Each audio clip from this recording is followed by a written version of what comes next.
歡迎大家收看周一長談。今日周一長談請嚟嘅嘉賓咧，係嚟自多倫多以北 Thornhill 呢個地方嘅國會議員 Peter Kent。佢老遠嚟到我哋呢個嘅節目嗰度咧，係同大家係講下嚟緊將會出現嘅聯邦大選。而 Peter Kent 咧，佢係2008年就已經成為國會議員，當時咧就係保守黨嘅 Stephen Harper 咧係做總理㗎。咁佢喺Stephen Harper 嘅總理任內咧，係曾經做過好多唔同嘅部門嘅，包括咧係外交事務嘅國務部長，係主理美洲事務嘅。咁佢亦都曾經咧係做過環境部長嘅。咁佢亦都出現過其他嘅公職。咁但係大家可能唔知道咧，其實 Peter Kent 喺成為國會議員之前咧，佢係一個嘅廣播員嚟嘅，而且一做咧就做咗40年。唔單止喺加拿大做，喺美國亦都喺其他國家咧係做過呢個嘅廣播嘅播音員嘅。好似我咁，亦都係有一個咁樣嘅經歷嘅。咁今日咧好歡迎咧係 Peter Kent 嚟到我哋呢個嘅現場。So welcome to the program, Peter.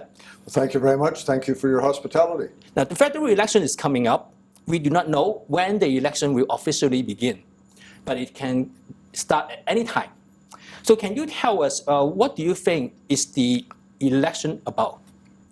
Well, this election has many issues. I think for most Canadians, front of mind is the economy and their personal ability to not only get by in this very difficult economic time, but to get ahead. And so certainly we in the Conservative Party will be talking to Canadians about the need for greater fiscal responsibility in the management of their hard-earned tax dollars, unlike the Liberals who from day one, although the Prime Minister promised in 2015 that he would have only modest deficits and that he would balance the budget by this year, 2019, we have seen exactly the opposite. Runaway spending for 4 consecutive years, $20 billion deficits, and Canada has now reached its highest ever debt level. So the Conservative Party is committed to getting Canada's economy, getting federal government spending under control, but doing it in a responsible way. There will be no harsh cuts, there will be no harsh reduction of services. Andrew Scheer has said that because the deficit and debt is so much larger than we expected, even 2 years ago when he first became leader, he made a commitment to attempt to get our budget under control, the deficit under control within 2 years. That's impossible given the debt that the Liberals have run up in their 4 years of irresponsible and in many ways ineffective spending. So we are committed to gradually getting the budget under control, but Andrew has also promised at the same time to increase health transfers to the provinces. The Liberals say the Conservatives will cut health spending. We will not. Andrew's committed to increase, keep health spending at its current gradual increases, and with cost of living increases to adjust that as well. But aside from the economy, the environment is another big concern where when our platform is fully released, Canadians, I think, will see a real environmental plan as opposed to the Liberals' tax plan where they've downloaded responsibility to the provinces. British Columbia is somewhat different because British Columbia has had a cap and trade program for some years now. But in many parts of this country, Justin Trudeau has just demanded that the provinces do the tax collecting for him, or else he will impose his own taxes. We reject that. We believe that the reality of climate change, and climate change is real. When I was a journalist back in 1982 on the CBC, I did one of the first documentary programs on what was then called the greenhouse effect. So I recognize, the Conservative Party recognizes, Andrew Scheer recognizes that climate change is real, but it's a global problem and it requires global action, global remediation. So those are two big issues. And then, of course, as the shadow Minister for Ethics, which I thought would be a relatively quiet job when our leader Andrew Scheer asked me to take that over. This Liberal government has shown that it does not respect the laws of Parliament, but more important, in the SNC-Lavalin case, Justin Trudeau and his ministers and his officials in the Privy Council and in the Prime Minister's office have attempted to obstruct justice in the case of a corruption trial of one of Justin Trudeau's corporate constituents. So in the background of this campaign, talking about more responsible management of our economy, talking about more responsible management of our environment, we'll also be talking about the responsibility to the ethical process of government and the laws of Canada. Now, you are the Conservative Party's critics Yes. on ethics. Yes. And you are part of the Ethics Committee Yes. in the Parliament. But the Liberal government, they have the majority in all the committees. At the beginning, you think it's just a small job. It becomes a bigger job. But it's always the minority in the committee. Yes. So is there any accomplishment that you can tell our viewer that you have accomplished your job as a critic? Well, the accomplishment has been, in no small way, through the previous ethics commissioner, Mary Dawson, who was the commissioner who investigated Prime Minister Trudeau's illegal family vacation to the Aga Khan's Island in the Caribbean. And she found that he violated 4 elements of the Conflict of Interest Act. The first Prime Minister in Canadian history to have violated the laws that govern a Prime Minister, a cabinet, and the members of Parliament. But then he also violated a rather small, it seems like a rather small violation of the Conflict of Interest Act, but he accepted a very expensive pair of sunglasses some years ago that had wonderful leather wrapped rims. And when a minister or a prime minister accepts an expensive gift, they're supposed to file that in the registry. He didn't file that, and the ethics commissioner in that case fined him $100. Now, those particular violations of the Conflict of Interest Act don't have big penalties. They don't have penalties that would actually, financial penalties or any other penalties that would discipline an offender. The idea of the Conflict of Interest Act was to name and shame, so that if someone is named, if a parliamentarian or a minister is found to have done something wrong, that shame, the shame that is the result of being named as a violator, is enough to correct their behavior. So there's no physical or monetary penalty if someone violated the Conflict of Interest Act of the Parliament. That's right. And in the case of this Prime Minister, we have seen almost from the beginning that he has no shame. So naming and shaming the Prime Minister, he laughs it off. It doesn't work. Exactly. But his most serious offense against the laws of Parliament and the laws of Canada have been revealed in the SNC-Lavalin scandal, where the ethics commissioner, the new ethics commissioner, Commissioner Dion, in a very thorough examination, found that the Prime Minister was guilty of violating the Conflict of Interest Act by putting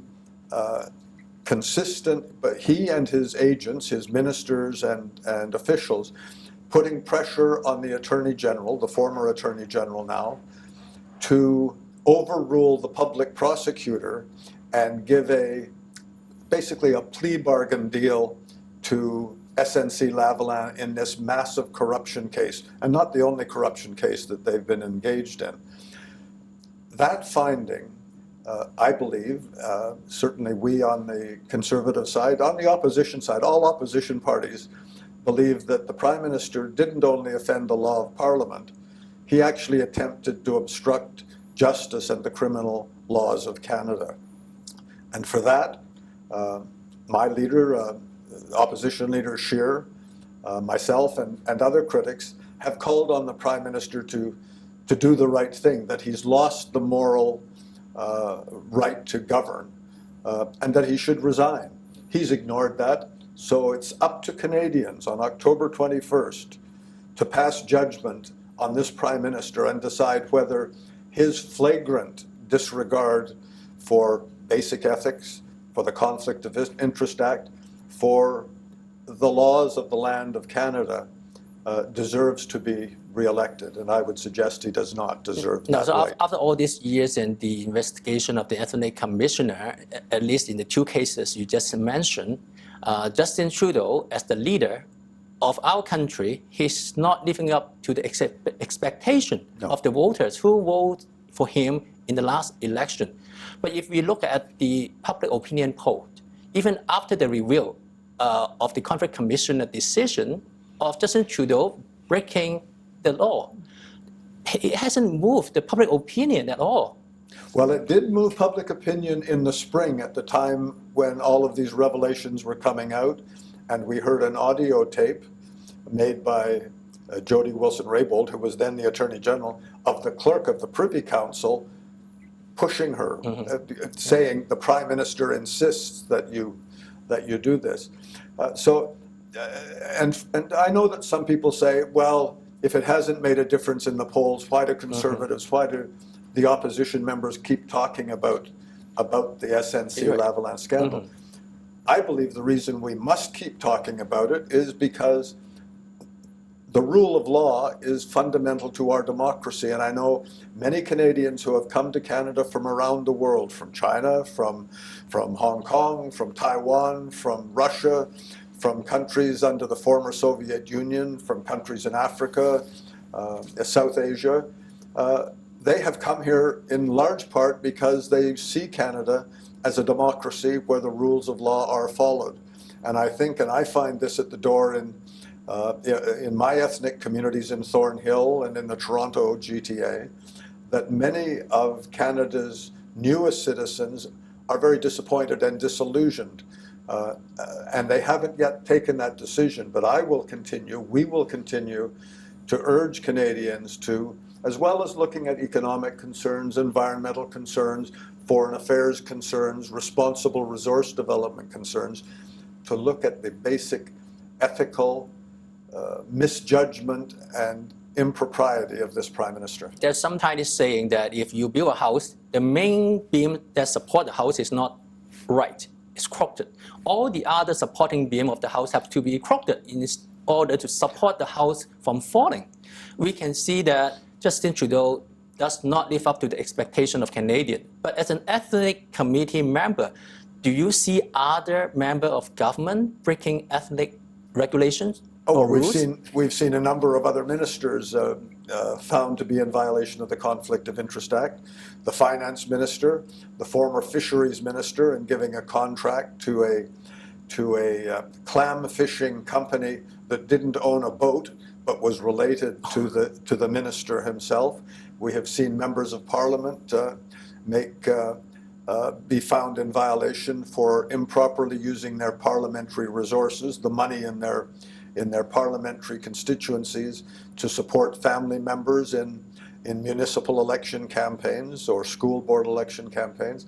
I think your analogy is a very good one, and I think in that context of the crooked central beam of the House, one can fairly say that Prime Minister Justin Trudeau is crooked.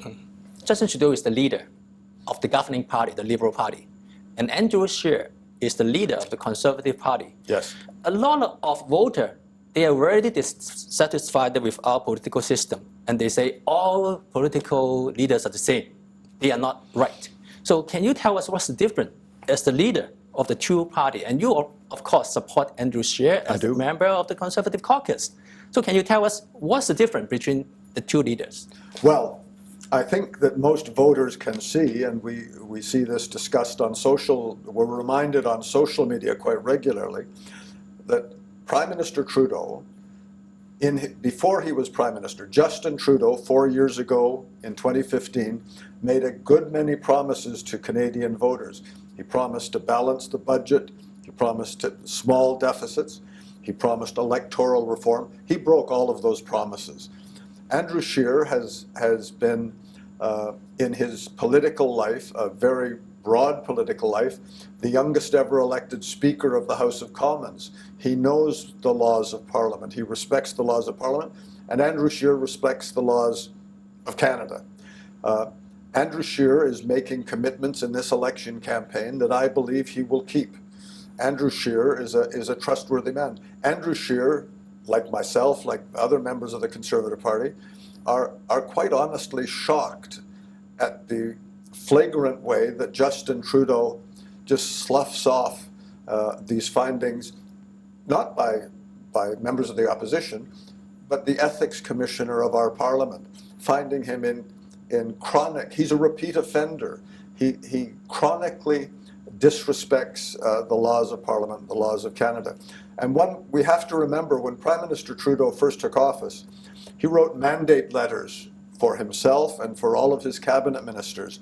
And he was very specific in all of those letters, saying that cabinet ministers must not just respect the letter of the law, they must go beyond the letter of the law. They must be above any suspicion of unacceptable ethical behavior. Now, he and his cabinet have, again, as I said, flagrantly disrespected those mandate letters, as well as the Conflict of Interest Act. So I think for Canadians, there are some very clear choices to be made here, and it is not only inaccurate, but I think unfair to compare Andrew Scheer in any way with the ethical lapses of Justin Trudeau. Now, politics aside, in every election, I think voters look for someone that can lead the country to provide a better living standard for Yes. all Canadians, so that the pocketbook is the most important issue. And in the Lower Mainland, in Vancouver or in Toronto, in big city, affordability is one of the most important issues for voters to consider in this election. So what will a Conservative government do regarding affordability, and people can have a better life in Canada? Well, and there are many aspects involved in affordability: the cost of living and the cost of housing, the cost of services, the cost of childcare. All of these things are important. The Liberal solution is they believe big government knows better how to spend taxpayers' dollars. Conservatives believe individual Canadian citizens know best how to spend their hard-earned dollars and the hard-earned tax dollars that they pay to the Government of Canada. So Andrew Scheer's plan on the fiscal plan, and again, the detail, and these will all be costed planks in our platform, will look very closely at restoring some of the benefits, the transit tax benefits that certainly many of my constituents regret the Liberals took away, the child cultural benefits, the child cultural sports and athletic benefits that individual Canadians got. Justin Trudeau talks about the middle class, but he is a very narrow, undefined middle class. He doesn't realize that, again, as a trust fund baby, as his finance minister is, he doesn't realize that a family with 3 children, 4 children, perhaps 5 children, may have a very different middle-class existence depending on whether they have a 1-income family, a 2-income family, a modest income, or a more generous income. He doesn't realize that you can't take a narrow segment, as he does, and say that he's helping the middle class. The reality is, in the last 4 years, under the Liberals, 80% of Canadians in the middle class are paying more taxes. A Conservative government will work to reduce those taxes. You're talking to our Chinese audience, probably. Most of them come from outside Canada. Yes. As yourself, you were not born in Canada. No. You were born in England. I'm a naturalized Canadian. You were an immigrant as well. Yes, I am. So I arrived in Canada on a Red Cross hospital ship during the Second World War at Halifax Pier 21. So I share, although my parents were Canadians, they were Canadian service personnel. My mother was an Army nurse. My father was an intelligence officer. But I do share the heritage of all those who have come to Canada from abroad and who celebrate our diversity, our wonderful blend of cultures, and our common interest in not only a democratic society, but a fair society where everyone can get ahead on their own resources. Now, when you talk about a fair society, a lot of discussion in the community is about the illegal immigrant coming to Yes. our country. Yes. And it's breaking all the rules of a normal immigration procedure. Yes. So what is the Conservative government will do regarding illegal immigrants? Conservatives have always believed, conservative governments over the centuries, over a century and a half, have recognized that immigration is essential to grow this great country. It's a large, underpopulated country, but it has to be done in a fair manner. Immigration must be accomplished fairly. It must be done in an orderly fashion, and above all, it must be compassionate. Justin Trudeau, when he was elected, played a numbers game in trying to outbid the Conservatives with the number of refugees from ISIS, the number of Syrian refugees to be brought into Canada. Over half of the 30,000 that came into Canada in that first year had already been in the process through private sponsorship under our Conservative government. The rest were government-sponsored refugees, many of whom have not fit into Canadian society adequately because they arrive here and the government just let them sink or swim on their own. Some still in hotels today, some still using food banks. And then on top of that, in recent years, we saw the Prime Minister's irresponsible tweet, his social media invitation when trying to play one-upsmanship with President Trump, saying, Canada welcomes the world. And we saw a flood of thousands, many thousands of illegal immigrants, in many cases economic migrants, walking across the border at great risk to themselves, to their lives, their health, in southern Manitoba, southern Quebec. Many of those, we're told by the Immigration Department, they estimate up to 90% of those illegal immigrants will be found unworthy of refugee status and will be asked to leave. Almost none have yet left the country, and they're living on our social services, on provincial and municipal welfare. In my riding of Thornhill, half of the people going to our regional food bank are refugees who are basically waiting to be told that they will not be accepted as refugees. So, and at the same time, the government has broken its promise.